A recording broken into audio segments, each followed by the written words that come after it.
আসলে এই জায়গায় একত্রিত হয়েছি একটা বিশেষ উদ্দেশ্যে। আমি সবচেয়ে বড় যে বিষয়টা নিয়ে এখানে এসেছি, টিএনসির কিছু প্রোডাক্টে আমি চমৎকার কাজ করেছি, যেটা বলা যায় যে কেউ মনে করছে যে আমি হয়তো এই পৃথিবীতে থাকবো, সেই জায়গা থেকে উনি মানে রিকভার করছে, আলহামদুলিল্লাহ। তো এটার কারণে আমি আসলে একটা অনাকাঙ্ক্ষিত ভাবে আমার এই বসের সাথে পরিচয় হয়েছিল, সেটা পরে একবার বলবো কিভাবে। কারণ আমি এই মার্কেটটাকে অনেক আগে থেকে আমি এই মার্কেটটাকে লালন করি, ধারণ করি। পরে এক সময় আমি ভুল পথে এই মার্কেটটাকে নিয়েছিলাম এবং কনসেপ্টটাও ছিল আমার ভুল। আমি এখন এসে বুঝছি যে এটা একটা হার্ড শক্তিশালী প্ল্যাটফর্ম।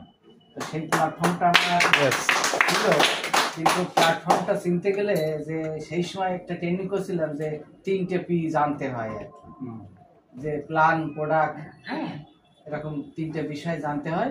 তো সেই 3টার গ্যাপ ছিল সেখানে। তো আমি এই তিয়ানশিকে অন্যভাবে জানতাম, মনে করতাম যে মনে হয় মার্কেটিংটা ওটা যেমন করেছি এটাও এমন।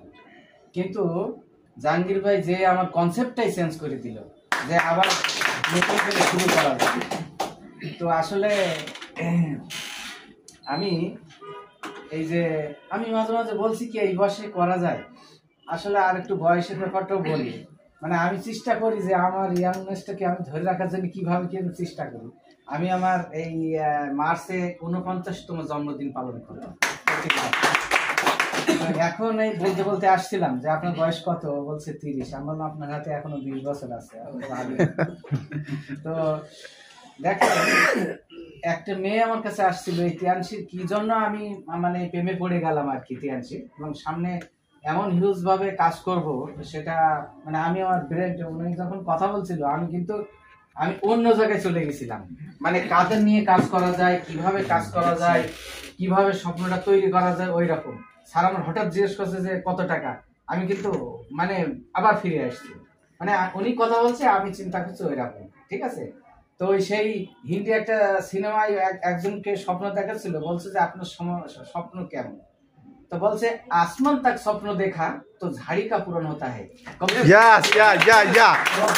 আকাশ স্বপ্নটাকে তা ঝাড়ি গাছ সমান তো পূরণ হবে। সঠিক সঠিক। ঠিক আছে, তো আমি বলবো যে আপনারা মানে আমরা চমৎকার দুজন লিডার পেয়েছি।